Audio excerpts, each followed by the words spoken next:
Coming to you live from the bug-infested mines, this is Optimal Play. I'm Brandon. I'm Kyle. And I'm Christian. And this is Deep Rock Galactic, the board game that, as of this recording, shipped from Kickstarter last week or so. I am a big fan of the video game, as I know you are, because we played it together a lot over the course of, like, the prime of COVID. Our friendship. Yeah. Yes. Yeah. Pretty much until you moved closer and we could play games in person together. Yeah. And now we can play Deep Rock Galactic in person together. Perfect. Full circle.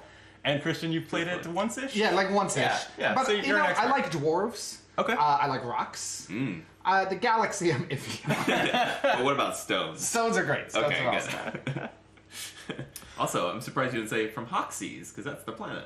I'll say that for the next video. Okay. Yeah, the intro can never be the same twice, so yeah, of course. every way to describe it will eventually be used if we keep playing this game. Yes. Bugs. Come to you live from Bugs? Yep. So, I learned to play this game from the rulebook. I usually do from other content creators making videos on YouTube. I couldn't find one. At least not that was like a concise, direct explanation, as opposed to gameplay and explaining as you go. So I'm gonna set out to teach you two live on camera, and assuming it's not a disaster, publish it, and hopefully people will find it helpful. So if you're watching this on the channel, this wasn't a total disaster. Or someone has hacked Brandon, Yeah. posted it to embarrass him. That is also a possibility, yeah. He has many Many enemies. nemesis. Yeah.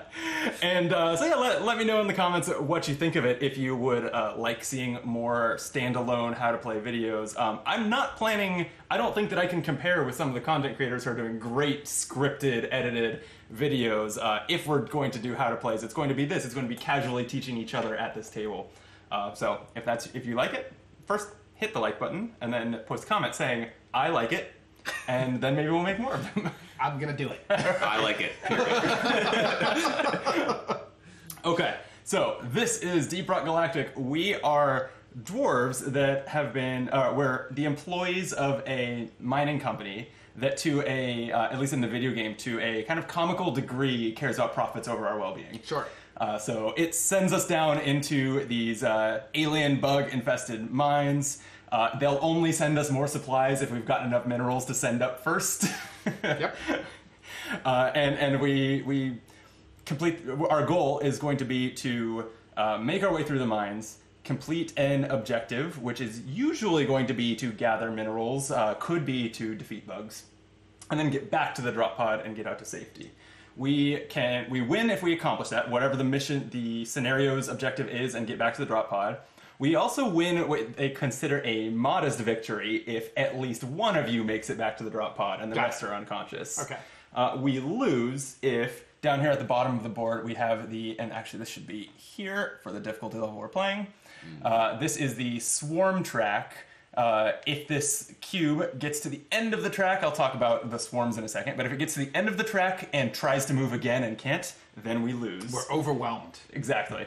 I don't know why the bugs are so mad at us. We're just trying to take their precious rocks. Yeah, We don't it's need not like- them. yeah, I don't know what they're doing with the rocks, but yeah, no, maybe we just are delicious. Oh, Like, I do look plump.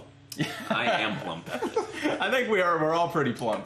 If anything, you're the scout, you're the skinny dwarf. Yeah, that's true. The helicopter is going by overhead. Great content.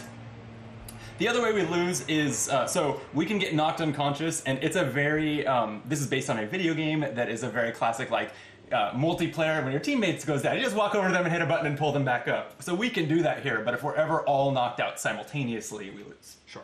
Because there's no one left to come grab us. Right. Yeah. Yeah. So the game is going to start with someone, probably me. I think the rulebook actually says the person who can yell rock and stone most convincingly. Okay. Rock and stone. That's pretty good. Christian? Rock and stone. Oh, I think he. All right. The breath. Don't worry, we're all watching. Rock and stone. Oh, okay. That's definitely you. Yeah, you got it. Okay. So starting with me, we'll go clockwise. On your turn, you'll take 3 actions. There's a list. I'll go down each one quickly. There's you have about 8 options for those actions. You can do 3 of them. You can do the same one more than once. And then when you complete your 3 actions, you will draw an event card from this event deck and resolve it. And that's how everything else happens. The bugs and other enemies don't inherently move or anything. the events are what trigger them. Makes sense. I do want to back up slightly and talk about kind of the setup that we're looking at here. So this is mission 2 that you've set up for us, Christian. It has us starting here in the drop pod. You've followed the rulebook has a map that you follow, including placing these minerals, but randomizing them using a little bag. These pickups are also randomized, and we'll be flipping them as we get closer to them, placing some bugs, some pits, everything on the board. There's five decks of cards on here. There, for some reason, are slots on the board for 4 of them, and then the 5th one goes near the board. Sure. Not sure what the Why? what the UI logic was for that, sure. but we have the event deck. We'll draw one of these every turn. We have the swarm deck. We'll draw a swarm generally when the track gets to one of these lit up bug icons. But I assume some events might cause that too. They could, yes. Okay. We have the rock and stone deck, which are the inspiration, it's literally a deck of inspirational things you shout. Sure. They generally provide good effects. A lot of the time it's for everyone but you, because you're inspiring the rest of the team. But sometimes it just does good things for you. We all started with 1 at the start of the game, and you only draw more if game effects tell you to. Love it. Finally, there is a supply drop deck here. This is for when we do get enough minerals to order a supply pod. We'll draw one of those to see what exactly is in it. It'll be some combination of ammo and healing. Sure. And then finally, we have this throwables deck that I've said over here. We each started with a random throwable, they're grenade and grenade-like tools for demolition and murder, basically. Yeah. So it's a variety. I think they're all different, but we'll just look at the ones that we draw as we draw them when we play.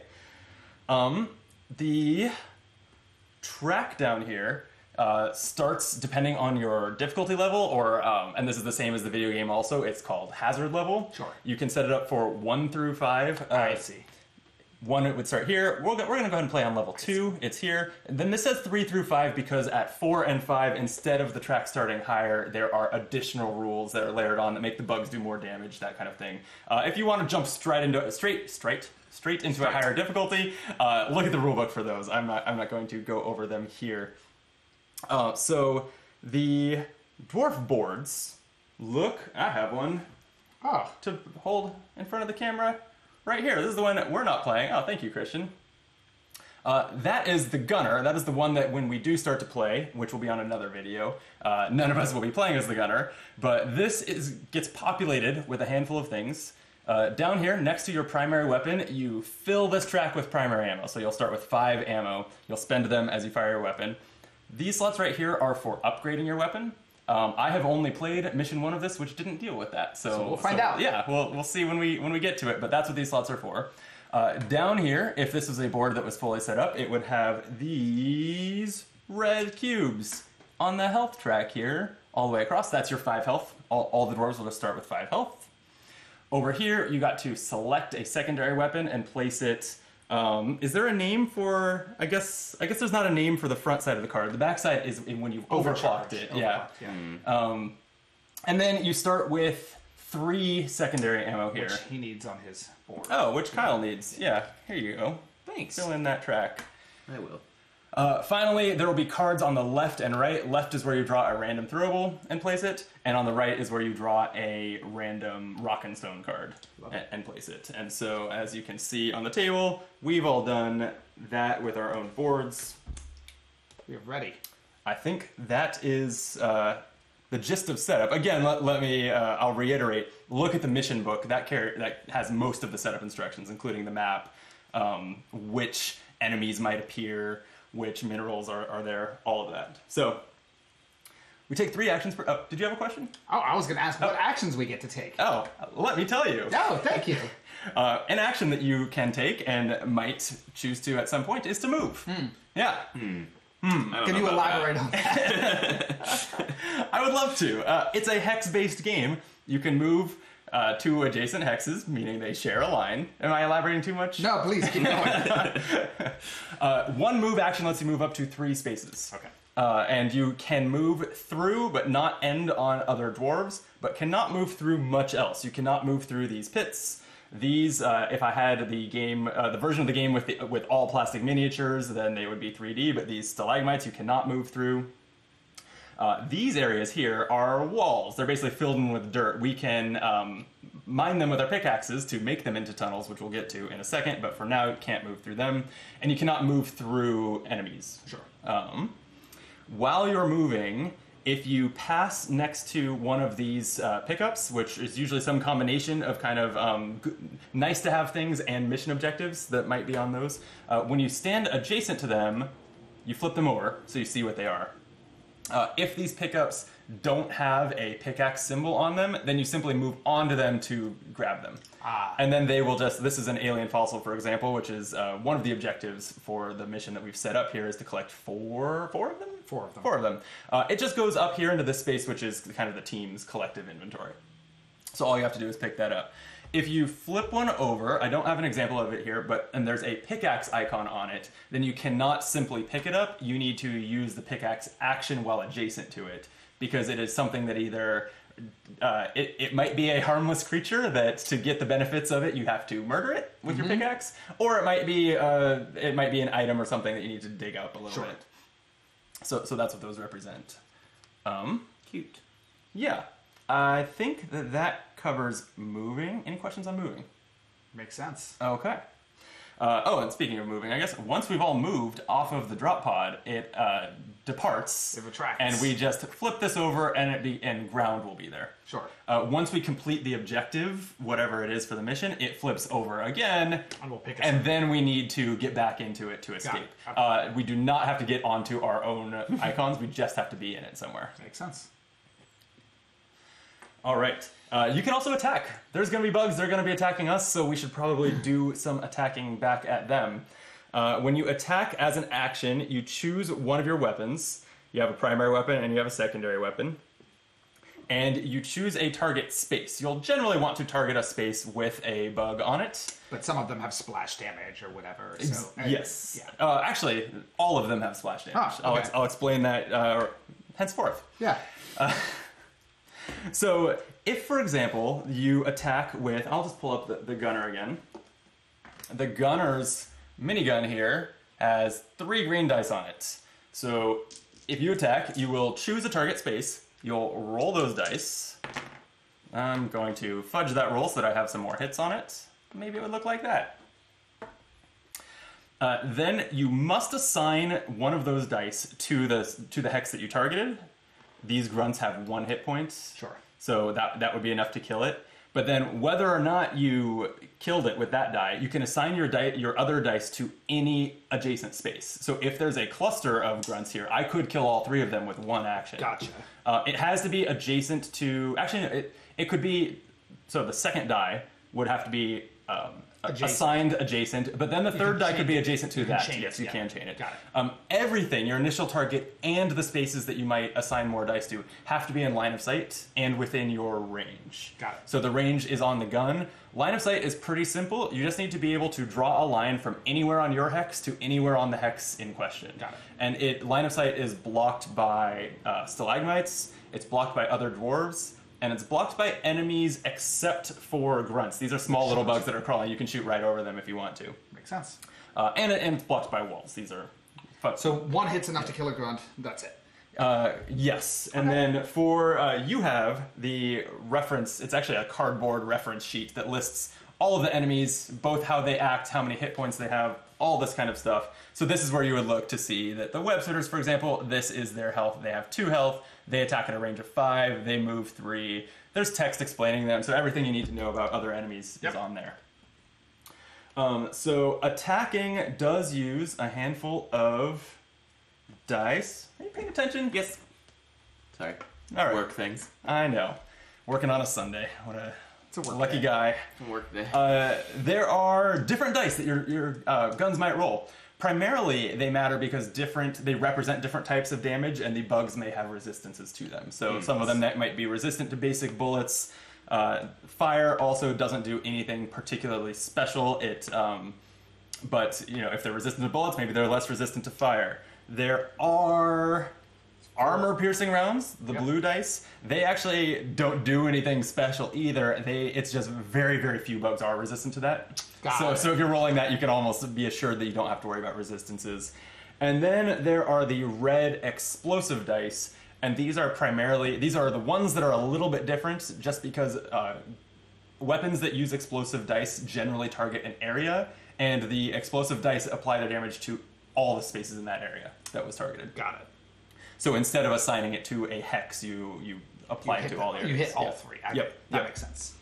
Um, So like the rest of them, it's like you're firing bullets and you're tracking it across the spaces or whatever. But for Exactly. the explosive, it's just I'm hitting in my case, I have a grenade launcher with a HE grenade, a high explosive grenade that just hits 3 spaces. Right. And it just one die hits all 3. If I hit, I hit all 3. Exactly. The red die is also a little bit unique because it has this icon. I don't know how well it's playing on camera, but it's a little arrow with a bug that scares a bug. Sure.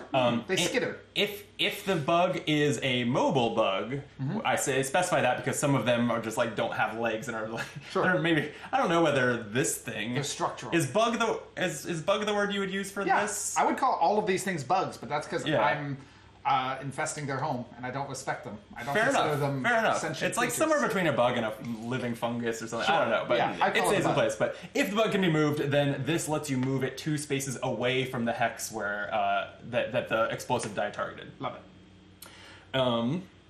Okay, That's is attacking. attacking. Any questions on that so Makes far? sense. Sweet. The next we have pickaxing. As a miner, your pickaxe is very important, and there's a lot of things you do with this. But when you do the action, you simply roll this pickaxe die. There's only one. You're only going to roll one of them, and it'll be blank. Have 1 pickaxe or 2 pickaxes as its results, and then you apply those results to the hexes surrounding you. And so you can roll that die, see what the result is, and then decide what to do with it. You don't have to target a hex first. So it's not like I'm picking this space. It's I'm pickaxing, and then based on what I roll, I can decide what to do. Exactly. It's just adjacent. Yeah, you're using them on adjacent spaces, but what they do is very context dependent. So I mentioned that some of the pickups may have an icon saying that the way to pick them up is to use the pickaxe on them, so that dig 'em out. can get those. The stalagmites can be destroyed by applying a pickaxe success to them. When they're destroyed, they're removed from the map, and you roll this loot die, which may give you gold or nitra, depending on whether you roll those faces on it. The walls, this is the primary way to get through walls. So if you are standing next to these walls and you apply your pickaxe successes to like the spaces that are currently empty on the board, we will add tunnels to them which look like this, and now this is usable terrain for both us and the bugs. Yep. So we want to be Permanently, careful not that never goes away. Yeah. And again, you'll be standing here. If you get 2 successes, you could mine both of these, or you could choose to just do this one, Or maybe if there was a loot next to me that needed mining, I could mine that. Or Yep. whatever. Yep. Great. And then the last major use for the pickaxe is you also can attack with it. It's not considered an attack action, but if you have adjacent insects, you can apply those successes to them as hits. Yeah, to do Melee a attack. damage. Yep. And just like all the attack dice that we covered, sometimes they have resistances that you'd subtract from that. Okay, that's pickaxing. The next action you can do is throwables. You have this throwable card. They're all consumables, so they're one time, then you'll discard it until an event or something may give you another one, or maybe you just have one over the course of the whole game. Sure. But they all have different ranges and different effects printed on them. Love it. We're not going to go over them, but it's an action. It's an action. Say what to they use them. are when we do them. Yep, it's an action to use them. Then there is overclocking your secondary weapon, which is an action. So you started with a secondary weapon card that is modular. You can mix and match them with the dwarves. You can spend an action and a gold from the team's inventory to permanently flip over your weapon. So that's and permanent. That is It's permanent. basically just upgrading it. Yeah, and that does a couple things. It has these two. I don't know how well this plays on camera here, but 2 little icons on here to remind you that you can now use the 4th and 5th, the 4th and 5th ammo slots on your board Got for it. secondary weapon. You do not automatically fill it up. Just if you It is reload now your unlocked. weapon, it now holds 5. Yep. It also has a second upgrade slot. You can see that there's that second little hex with a star on it. And then the effects of it, the range, when I overclock my heavy revolver, for example, it then starts freezing the bugs that I hit with it. Yeah, so Cool. So that's Mine one of just the has bigger actions. range. And again, that has to spend a gold, and that gold will always just be in the team's inventory. So it should probably be, assuming you're not playing We've solo, talked kind of about a collaborative decision to do that. Cool. I mean, or not. You do you. Or yeah. I mean, Yeah. Another way that you can spend our minerals and the next action to talk about is resupplying. And this is where we spend our nitra and or gold to call in a resupply pod. It's an action, and then you... gold is basically just better than nitra. Nitra is the red mineral that you may collect. Because you need to spend 3, and it's nitra or gold. Gold has other purposes, nitra doesn't. Got it. So like you'd rather be able to spend as much nitra as possible on that. There's no other reason, unless there's scenario exceptions. There's no other reason to save your nitra. But there's other things to do with your gold. So anyway, when you spend 3, you will call down a... Where did I put the little figure for it? Oh, thank you. A supply pod. It looks something like this, and you simply place it on any unoccupied ground space anywhere. It does not have to be near you. So you can use your action to call down a supply pod next to me. Yeah. And then you will also draw one of these supply cards that tells you what's in it. Got it. So in this case, there's 6 primary ammo, 3 secondary ammo, and 3 health. And then, so let's say this goes here. Going forward from there, any player can spend actions while standing adjacent to it to take as much of that stuff as they want. Got it. And it's one action no matter how much they take, and any combination of those things. You'll take the tokens and populate this card and kind of leave it to the side. You can call a supply drop more than once per game. If you do, you move this to the new place that you want it, and the previous card is gone, even if there was things left on it, and draw a new card. So that is... The bugs can't access our resources. Exactly. You're right. Yeah, can't have that. So that's... get our health kits. That's the resupply action. There is an action called exchange supplies, where if 2 of us are adjacent to each other, we can essentially exchange ammo and things. Not health, but ammo and throwables, I think, are the main things that you would exchange there. Can't do like a blood transfusion right there. No, sadly, no. The last action, and then there's a free action, but the last action is to assist or revive. You can get knocked down and not be unconscious, like you're just physically have fallen over. And if you're adjacent to a dwarf who is knocked down, for one action, they can stand back up. If it comes back around to their turn, they can stand up for 2 actions. So it's just more action efficient to stand them up. That's all there is to that. And they basically have to spend 2 actions to stand up on their turn. Yeah. You can just lay prone forever. Actually, They can't nap. we can double check that if it comes up. I Let's don't just have the not answer do to that. that. Let's just not do that. Whether you can choose to lay prone. I know that you cannot move while you're prone. Yeah. Maybe you can stay there and fire your gun. I will check that rule, John and in our playthrough we'll clarify that. You can also revive dwarves that have gone unconscious, which happens if they lost all their health. Then they will stand back up in that space, and they will gain 1 health. Yeah. Checks out. If they were unconscious at the start of their turn, they would take no turn at all, and they would... That's bad. It is bad. I don't yeah. like that. They would take no turn at all, and the swarm track would move on their turn. Yeah. Bad. All bad. Bad. Yep. Okay. Yep. The last thing you can do on your turn is play your rock and stone card. I touched on them earlier. You start with 1 and only get more if the game gives them to you. We via have to events. shout what it says on the card. Obviously, and yes. then do what it says. Yes. So these are all kind of named after the barks in the video game, which is very fun. They have all different effects. It is it must be your turn to do it, but it is not one of your actions. You can just do it for free. You can just yell for a free action. Sure. Yeah. So that is the last action. Any questions on anything there? And then we'll talk about kind of how the bugs work and how the events work, and that'll... Yeah, I How think many that makes actions sense. per turn? 3 actions per turn. Thank you. Okay, the event phase is the other thing you do on your turn, and it's quite simple. You draw a card from the event deck. Oh. Yeah, the events might be things like starch nuts. This is an option that you can actually get knocked down to utilize. Sure. Oh, actually, this I saw another one when I played solo that you could get knocked down to utilize. This one actually you can only you can draw some rock and stone cards if you are not already down. Sure. Or this card, they're closing in, which increases the swarm threats. That's going to move this track up. That's something that will happen on a lot of these events. Yep.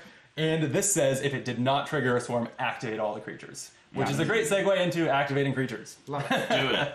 I was basically going to draw cards from that deck until you found said one. that. Yeah. Yeah. Yeah, so whenever the bugs activate, they are going to... so you showed that we have that, list of them. Their stats and everything are on here. They're also going to, starting with the side with the grunt on it, they will activate in the order they're printed on here. So grunts will activate first and so on.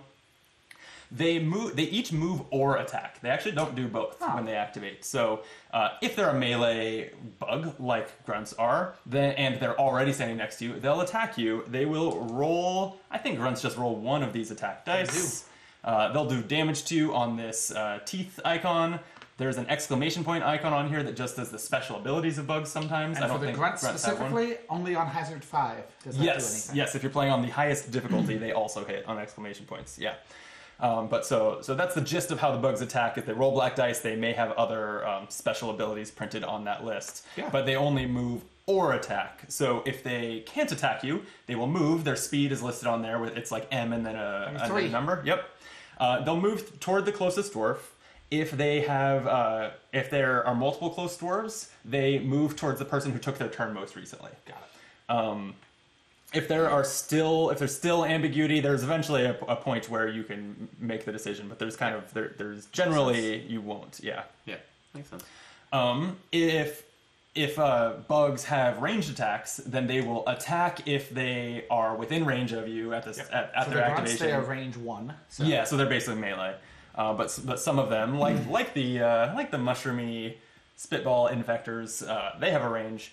Actually, they're a bad example because they can't move ever. Yeah. But if a ranged bug can attack you, it will, and if it can't, it will move to be within range, but then not attack. Right, that makes sense. Yeah. So that is the basics of activating bugs. Yeah. They cannot, I believe, move across pits. By the way. Sure. So they this one is kind of stuck here. Nor until, can we, right? Like, right. There's no most people. jetpack. Yeah, most people. That is the last thing that I will touch on is at high level what the dwarves do and how they're different. Sure, okay. And that everyone but me, the driller, has a way to get across pits. Oh, okay. Actually, yeah. You have one. Oh, I see. Yeah. The driller just has to drill around them. Sure. Checks out. is how that goes. The swarm track, though, I haven't touched on this. We did talk about advancing it. Every time it gets to one of these lit up bug icons, we're going to draw a swarm card. And it generally says to place bugs, and it specifies which one. Like this, they got protection that I drew. It says place one warden and then one Mactera spawn at exit 2. Place one grunts at all other exits. And then every swarm card then goes on to say activate all creatures. Sure. So it's going to place bugs and they will all take their actions. So theoretically, we could have like an advance the swarm track, and that hits the swarm icon, and then we get new bugs, and then they activate, right? Yes. Like the event can chain into. That Yep. makes sense? Yep. Exactly. So the exits here, and the rules for, I don't know why they didn't just name them something else, because the rules go out of their way to explain, like, it's not an exit for you, it's an exit from the bugs tunnels to you. It's weird that they call Very it an silly, exit. yes. Yeah, and anyway, so the tunnel exits are where the bugs bugs arrive tend to from. spawn. Yes. There can be an exit 3 on, like, some of the uncovered tiles. We'll see as we find them. Yeah. The, so that's the swarm track. I've talked about all the decks now. I'm just kind of making sure I've covered the basics. But what makes the dwarves different from each other, Brandon? Hold on. I just realized I haven't talked about the face down tiles. Oh, yeah, yet. you're right. Yeah. Fine. Can you Fine. break up movement? Can you? No, you cannot break up movement. Cool. Yeah. Meaning, like, take other actions and then finish the spaces from Yep. from a previous action. Great question. No, you cannot. That is a good question. Thank you. So, and we can switch this out for the game that we're actually about to play, because I'm going to flip it as an example. Wait. Here, But- just take one. Sure, that works. Okay, here's our example area. You flip over these unknown rooms as soon as there is a connection to them, which you can get by mining to them. And it doesn't have to be from there. Like, you could take a really long way there. It doesn't matter. As soon as you can access them, they flip, and they will stay kind of in the same shape on the orientation on the map. There's a few things on them. There are flare symbols, and that's where that face down pickup that we had put there for later will actually be. There are sometimes star symbols. That's where we'll put a random weapon upgrade. That if you pick that up, you can then slot it into one of your weapons. Yep. They do things like increase the range, Sure. add a die. They're pretty straightforward, and the rulebook explains them. And then there are silhouettes of bugs that we will immediately place on the board here. So this looks like a grunt and a web spitter. Cool. Will immediately get placed there. Love it. That makes sense. I am realizing now that I'm not 100% sure what this symbol is, if you see that. Is there a stalagmite there? Probably. I would guess so. what it seems like. Check the rules for what to do with those spaces when you reveal a tile. I was not prepared for that as we see them now. I've played solo through mission 1, which did not even have face down tiles. Period. It's very very simple. basic. That's why I figured you two can handle mission 2. pros. Yeah, we're going I've rocked and stoned. straight into the thick of it. So that just leaves the dwarves. There's the 4 classic dwarf classes from the video game. And I'm just going to give a high-level summary of each one here. The gunner, which is the one that when we play in the next video, none of us has selected. Their primary weapon is a powered minigun, basically an automatic machine gun. It rolls a bunch of green dice, which are the basic dice. What's special about it is that if you want to attack multiple times in a row, and you can change the target and everything, subsequent attacks are not an action. They do each take an ammo, but if you're fully loaded, you can attack up to 5 times for one action. Wow. Nothing stopping you. Very cool. Yeah. The gunner's abilities, and there are some abilities printed down kind of below your primary weapon here. They are printed very simply. The rulebook goes into much more detail on them. But the gunner can... when he's standing adjacent to a pit, he can place a zip line, which again is familiar if you are familiar with the video game. Zip lines go over pits, so the gunner would need to be standing here, place a zip line as far, like all the way across the pit with the limiter. I don't think pits are ever bigger than this, but there are only 3 of these tokens. Got it. So it's a full action to place that, but then everyone can move across it for 1 space of movement. Sure. So from here to zip. here going forward, you zip across that pit. Those remain there for the entire game unless you've used all 3 tokens and want to place a new one, at which point you can remove some from the board to place them there. That makes sense. And then the gunner also has a shield generator. He can throw it in his space or an adjacent space for an action, and it makes all dwarves in or adjacent to the shield's space, the shield generated space, immune until the gunner's next turn when he'll take it off the board. And bugs cannot enter that area either unless they were already there. They do not get pushed out of it. Cool. The gunner only gets the shield 1 time in the game, but gets it back if he ever uses an action at the resupply pod.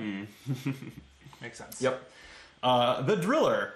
The driller, it has a flamethrower, which is kind of unique because it can target the ground, or it can target a bug, but then after resolving the damage from 2 yellow dice, it can place 3 of these fire tokens kind of in a line from the space where you targeted.